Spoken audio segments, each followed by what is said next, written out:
Welcome. Our group will be presenting the paper, Occupy the Cloud, Distributed Computing for the 99% by Jonas, Pu, Venkataraman, Stoika, and Recht. Our group is composed of John Gonzaga, Priya Kardi, Purnima Naik, Rooney Gawadi, and Krishna Murthy. We will start with a quick statement on the research problem, followed by challenges, motivations, and objectives. Then an overview of the technical proposal of the paper providing cloud computing and storage concepts, Amazon Web Services concept, and finally the Pyrene prototype overview.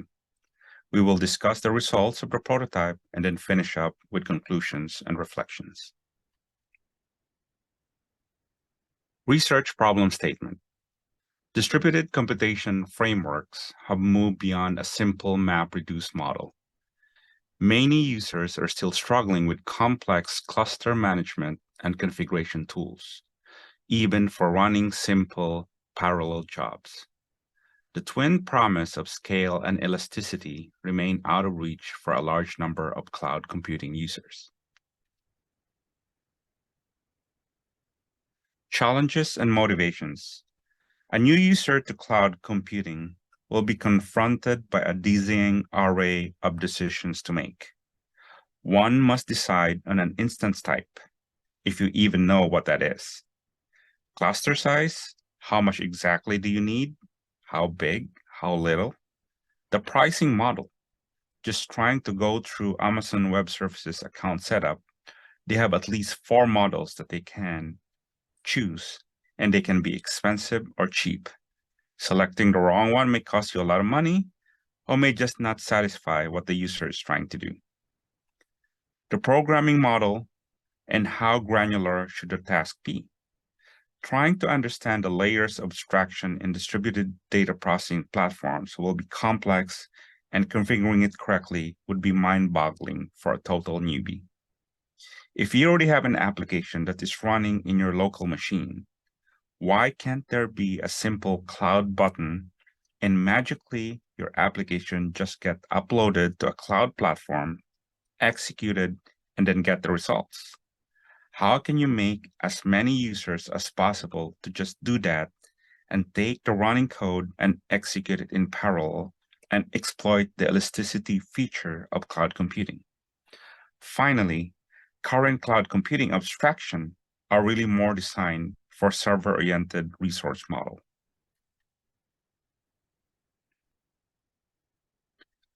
The research objectives of the paper are to use a serverless architecture with stateless functions and remote storage as the unifying abstraction for data processing. The goal is to make distributed data processing systems much simpler and take advantage of the elasticity feature of cloud computing and hopefully easier to use. Stateless functions will mean that when a task is executed, the internal states will not be saved, and it will be purely rely on inputs and outputs through the remote storage. The motivation is to reduce the complexity of development and deployment for users. The paper is introducing Pyrene, which my colleagues will go through in some detail. This is a Python-based application prototype created with AWS Lambda, inheriting the serverless model and addressing the simplicity for the end users. Trade-offs in performance of the stateless functions are investigated by running Pyrene on a variety of workloads and analyzing the results. Lastly, using only remote storage for inputs and outputs for the application to use is investigated how it impacts performance, which we will show in the coming slides. And now I'm going to hand it off to Priya.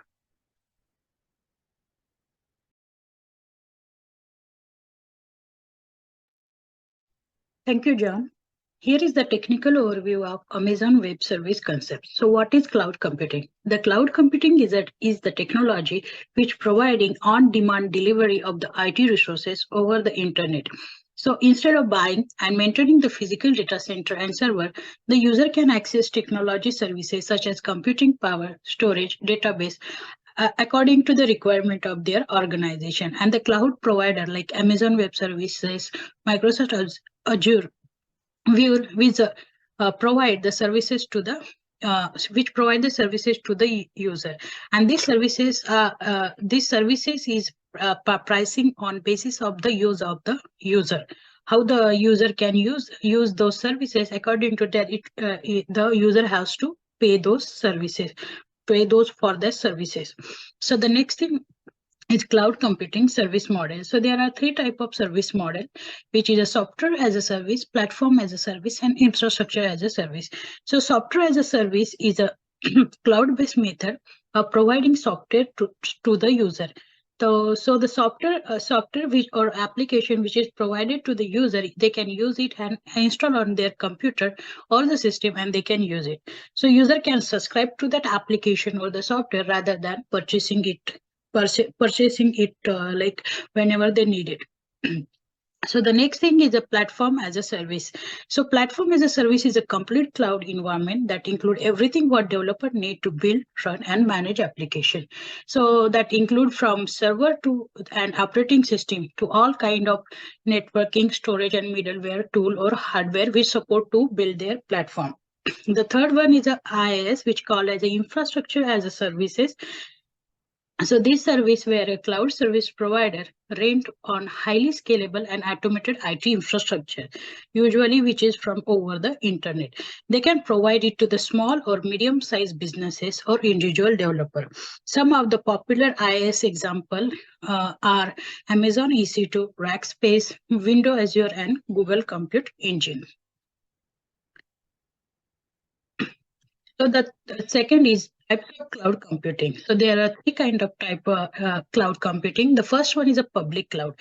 So the public cloud is a third-party provider which manage on-demand computing services and infrastructure in the public cloud, which is shared multiple organization over the open internet. So this cloud, many organizations use those kind of clouds for their uses or for their services. But this type of clouds are little bit unsecure than the private cloud. So the second one is a private cloud. Private cloud is the internal cloud for a single organization where they can share their all computing resources, which contain the hardware sharing, computer or storage or database sharing. So no outside member of the organization cannot access to those cloud.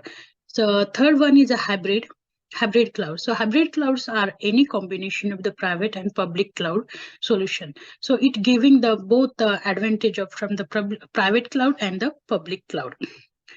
The distributed programming language, it is a cloud computing methodology which uses to making a multiple computer work together to solve a common problem.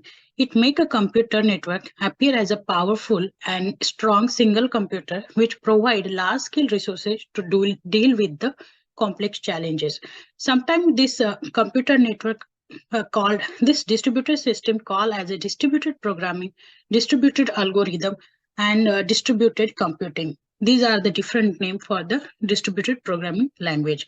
And the distributed programming language, the distributed programming is the process of writing such a program which can be run on the distributed computer.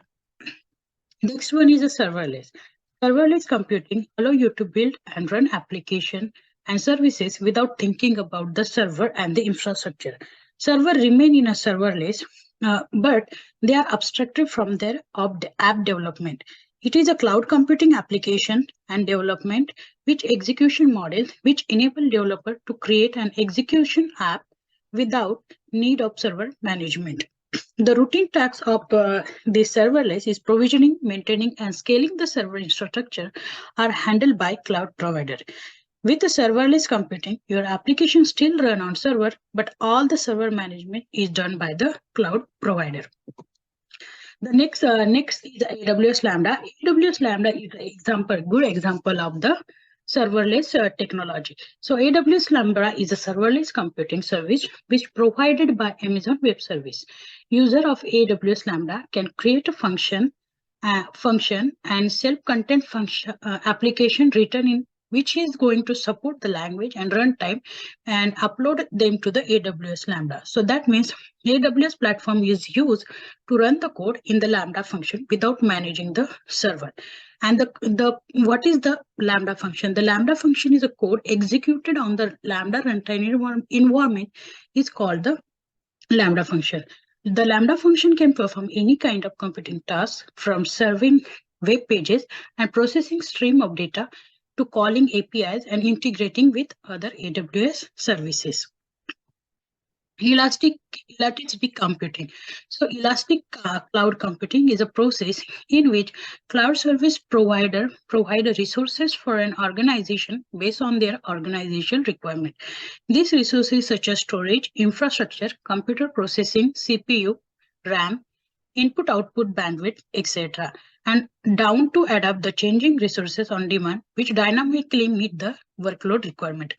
Elastic computing is a part of cloud computing that Intel dynamically managing the cloud server. The next one is a stateless function. A stateless function is a component which defined as a function that does not manage any kind of state. So in this paper, there is some serverless architecture with a stateless function and remote storage. So in this paper, they provide a parent prototype which a combination of all function state, including input and output, and it retrieve from the shared remote storage. And the next here is evaluation of sharing. As we can see, there is here is the hardware, and from there is OS and the runtime. So this is the Lambda model represent, which is the logical conclusion of the evaluation of sharing between application, which is from hardware to operating system layer, and which provide the runtime for the application to run on the operating system. Yeah, I will hand over to my next partner. Thank you.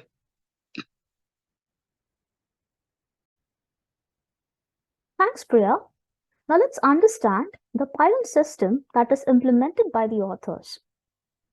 Python is a distributed computational framework that is developed in Python with AWS Lambda.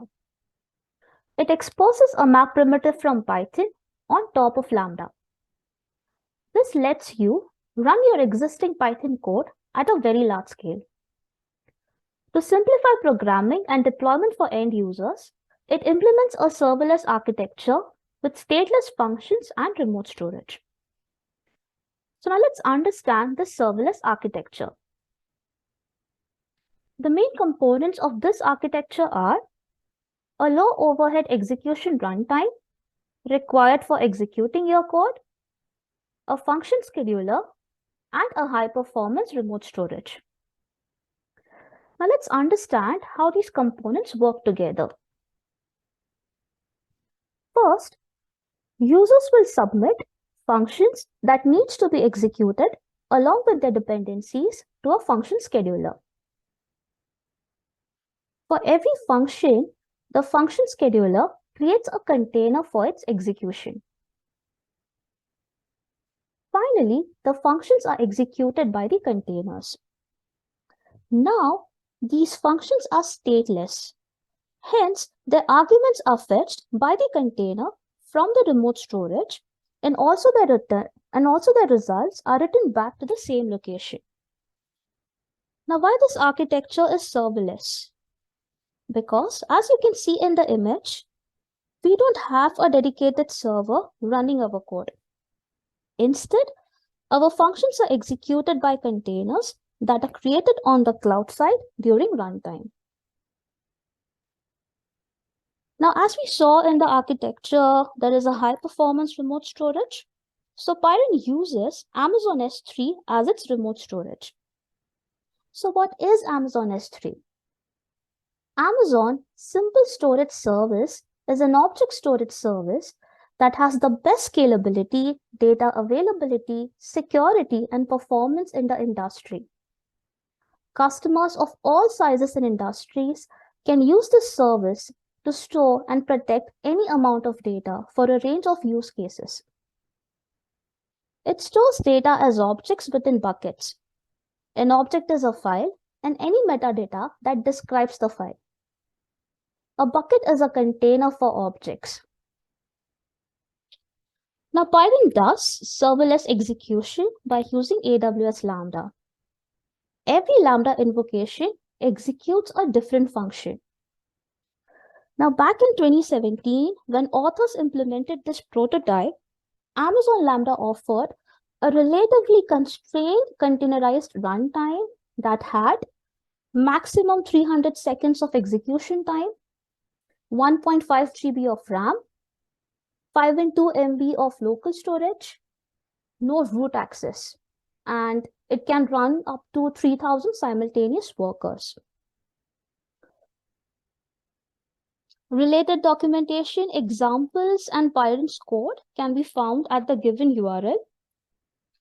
So now let's understand how Python works with the help of an example.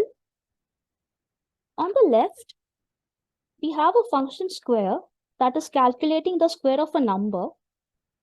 Then we are passing this function and list of arguments to the Python's inbuilt math function, which will apply the square function to each item in the list, and it executes it sequentially on a single thread. Now let's see on the right. We have imported the Python library, initialized it, and then we are using the math function provided by Python. Python math function executes each of the math function calls in parallel using a separate Lambda function invocation. So on the left, the execution was sequential, but by integrating it with Python, the execution became parallel. So now what exactly happens when we call the Python's math function? Let's understand that. First, the function and the input that is passed to the math function is serialized with CloudPickle. Now, CloudPickle is a Python library that serializes the data. Then it places the serialized data on S3. This data is associated to a unique key. Then it invokes the Lambda function. Then the Lambda function executes our function for every argument in a stateless remote container on the cloud side. So what AWS Lambda does is, it puts the job from S3, downloads the runtime required for executing the code. The code is executed, outputs are serialized and placed at S3 at the predefined key. Job completion is signaled by the existence of this key. So you will get the results, unpickle it, and send it back to the user. The next part will be covered up by Rooney. So over to you, Rooney.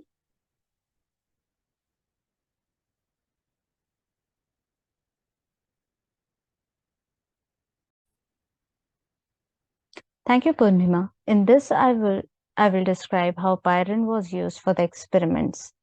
Micro benchmarks deals with the smallest of all benchmarks, and they represent a very simple and easy to define metric that tracks and measures the performance of small and specific piece of code. In contrast of benchmarking, which is the process of running a computer program to evaluate how well the runtime environment performs, by far the simplicity of micro benchmarking is its biggest benefit and its biggest downside. The simplicity allows you to narrow down the components and paths involved, streamlining the process of finding the root cause for performance issues. It also means that the micro benchmarking uses are highly repeatable with fewer variables to impact your results. At the same time, micro benchmarks are inapplicable in many scenarios because how zoomed in and specific they are. For instance, if you want to gain insight into the overall performance of your application, using a micro benchmark won't cut it. That's why selecting the correct scale for your benchmarks is essential to efficient testing. Micro benchmarks are best used for tracking the following: A well-defined quantity like rate of operations, bandwidth, latency, the amount of time that elapses between X and Y. Using Pyron, they run a number of benchmarks to determine the impact of solely using remote storage for input-output and how this scales with the worker count.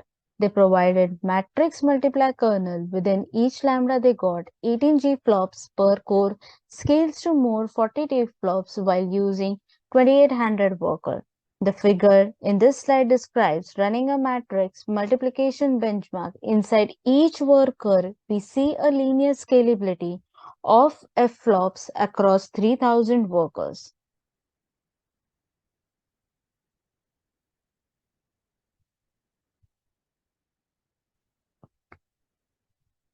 Remote storage on S3. To measure remote input-output throughput, they benchmark the read-write bandwidth to S3, and their benchmarks show that they get on average 30 Mbps write and 40 Mbps read per lambda, and that this also scales to more than 60 gigabytes write and 80 gigabytes read. From this figure, remote storage on S3 linearly scales with each worker getting around 30 Mbps bandwidth. Assuming that 16 such lambdas are as powerful as a single server, they found that the performance from lambda matches the S3 performance shown in the table.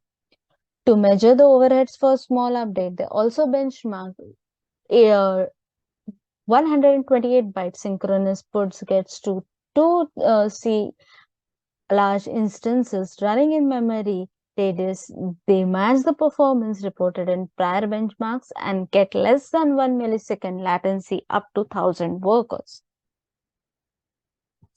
Stateless functions, along with the high-performance storage, can also be used as a flexible building block to develop more complex abstractions.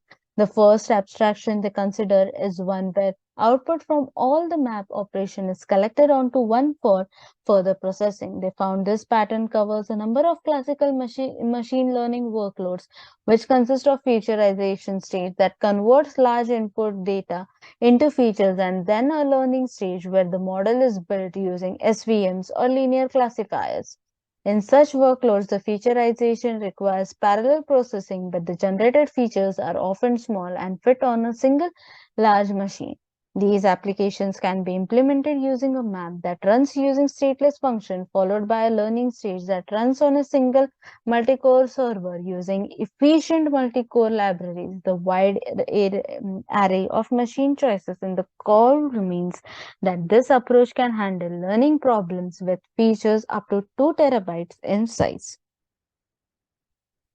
They took off the shelf image featureization code and performed cropping, scaling, and GIST image featureization of the 1.28 million images in the ImageNet large-scale visual recognition channel. They ran end-to-end featureization using 3000 workers on AWS Lambda and store the features on S3. This takes 113 seconds, and following that, they run a monolithic reduce on a single 4.16 large instance. Fetching the features from S3 to this instance only takes 28 seconds, and building a linear classifier using NumPy and Intel MKL libraries takes 4.3 seconds. Thus, they see that this model is a good fit where a high degree of parallelism is essentially required to do ETL featureization, but a single node is sufficient for model building. A commonly used programming model is the bulk synchronous processing model. Bulk synchronous parallel is a programming model and computation framework for the parallel computing. Computation is divided into sequence of supersteps. In each superstep, a set of processes running the same code executes concurrently and creates messages that are sent to the other processes. The superset ends when all the computation in the superset is complete and all messages have been set. To implement the BSP model, in addition to parallel task execution, they need to perform data shuffles across stages. The availability of high bandwidth remote storage provides a natural mechanism to implement such shuffles. Using S3 to store shuffle data, they implemented a word count program in Python on the Amazon review dataset consisting of 83 million product reviews split across 333 partitions. This program took 98.6 seconds. They ran a similar program using PySpark. The slowdown is from the lack of parallel shuffles, block reads in Python, and some stranglers while writing and reading from S3. Despite that, they see the Python is only around 17% slower than the Spark, and their timing do not include 5 to 10 minutes it takes to start the Spark instances.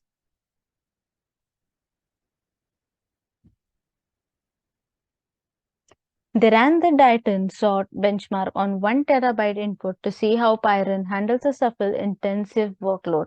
They implemented the TerraSort algorithm to perform sorts in two stages, a partition stage that range partitions the input and writes out to the intermediate storage, and merge stage that for each partition merges and sorts all intermediate data for that partition and writes out the sorted output. Due to the resource limitation on each Lambda worker, we need at least 2,500 tasks for each stage. This results in 2,500 or more than that, that is 160 kilobytes to shuffle in between. Therefore, they used S3 only for storing and in writing final output and deploy a radius cluster with cache of large nodes for intermediate storage. For further discussion, I will pass on to Krishna. Thank you.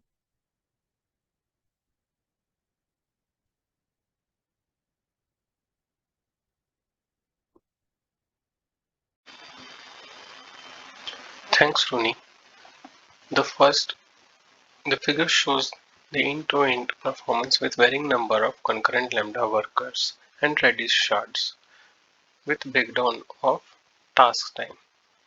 We see that higher number of parallelism does greatly improve job performance up to 500 workers until Redis throughput becomes a bottleneck. From 500 to 1000 workers, the Redis I/O time increases by 42%. Fully leveraging this parallelism requires more Redis shards, as shown by 44% improvement with 30 shards. Interestingly, adding more resources does not necessarily increase total cost due to the reduction in latency. With scale, supporting a larger sort, example 100 terabytes, does become quite challenging as the number of intermediate files increases quadratically. Finally, we can come up with following advantages of using serverless environment. Low cost. Typically, you only pay for service you use. You don't have to pay in advance for a specific amount of bandwidth as you would with vendors using a server allocation model. Point 2.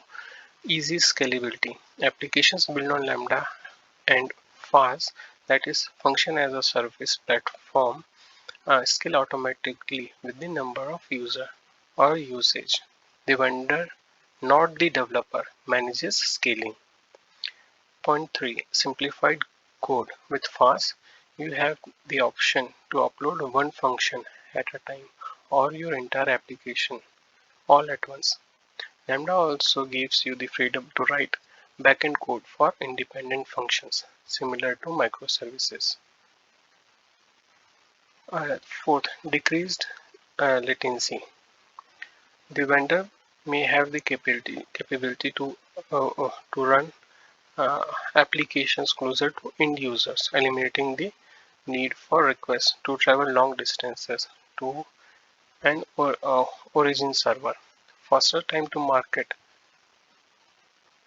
Functions as a service or Lambda supports iterative development, getting applications up and running sooner and allows you to make modifications more easily. Following are the limitations and challenges. Resource balance. One of the primary challenges in the serverless design is in how a function's resource usage is allocated. The existing time existing limits are quite low. Scalable scheduling.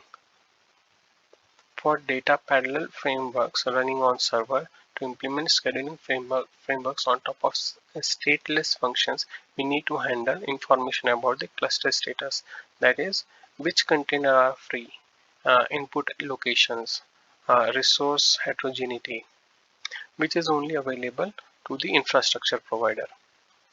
Third point, vendor lock-in. Building your application on fast platform may make you reliant on that vendor and make it difficult to switch. Point 4, debugging. Debugging can be a challenge as Pyren is composed of multiple system components.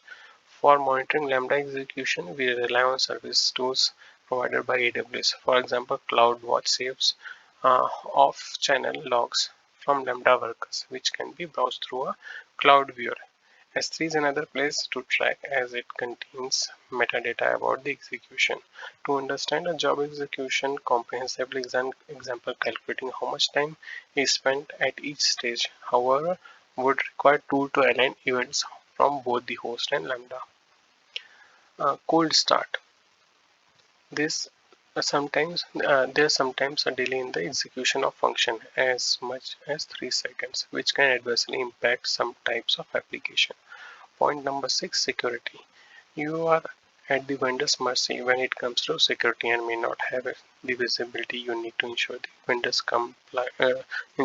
vendor complies with regulations governing your use or storage of certain type of data. Point 7, cost. In some cases, fast can actually cost more than using dedicated servers, depending on the processes you are running. Lambda is thus 2 times more expensive than on-demand instances. If the dedicated server are utilized properly, then cost of dedicated server may go less, even after 50% utilization.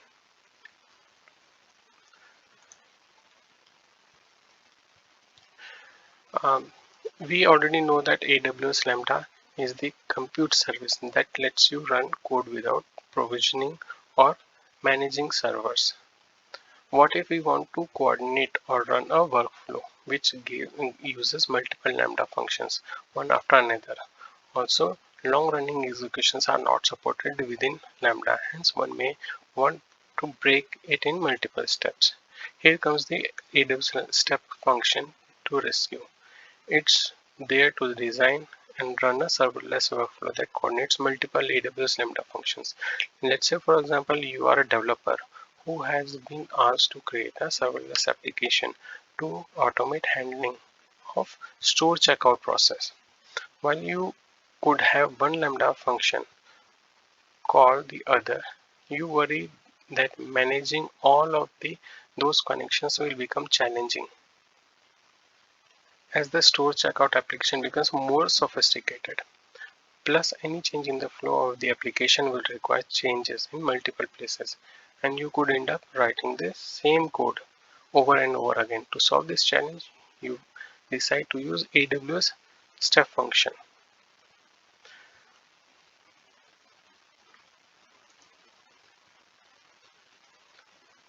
Now we will go through issues that one should avoid when implementing serverless architecture.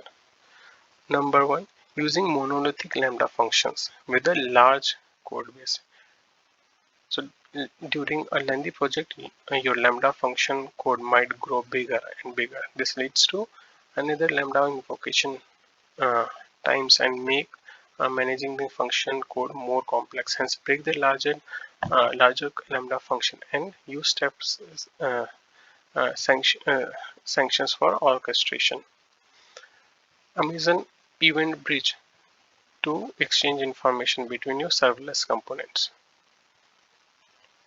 Second is using synchronous architecture. In case of long-running operation, design application using asynchronous workflow. Point 3, not managing the shared code base. Many projects where people repeat the common Lambda function while creating their application, leading to inconsistency. Point number 4, choosing the wrong Lambda function, memory configuration. Point 5, making Lambda function dependent on less scalable services. In this case, less scalable service will fail and will act as a bottleneck. Point 6, using a single AWS account to deploy your workloads. There are limited number of Lambda functions one can deploy from a given account. Point 7, using Lambda where it is not the best fit. Be careful when considering using Lambda for operations that might take long time to run. Point 8, no monitoring for implementation cost. Set up a daily spending limit on your account settings and on alarm to notify you when your limit is reached. Now I'll pass on to John.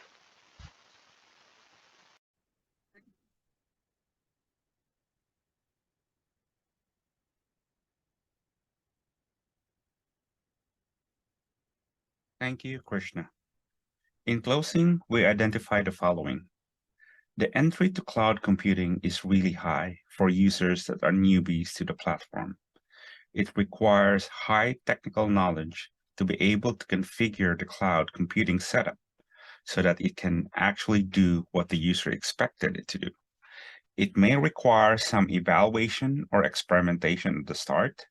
At the same time, may drive some initial cost while the return is only the learning and not yet the results of what the user really needs. Using a serverless execution model, implementing stateless functions with remote storage to perform data processing tasks can be utilized, but will probably not be applicable to other unique use cases. The main motivation here is to take advantage of the elasticity feature of cloud computing. Can a user parallelize an application to use the high performance and high throughput features of the platform? If this proposal can be implemented to abstract the user from the complexities of cloud computing, then this can make entry into cloud computing easily available to anyone, the 99%, that needs it for a specific set of use cases. These are the references we used, and thank you for listening.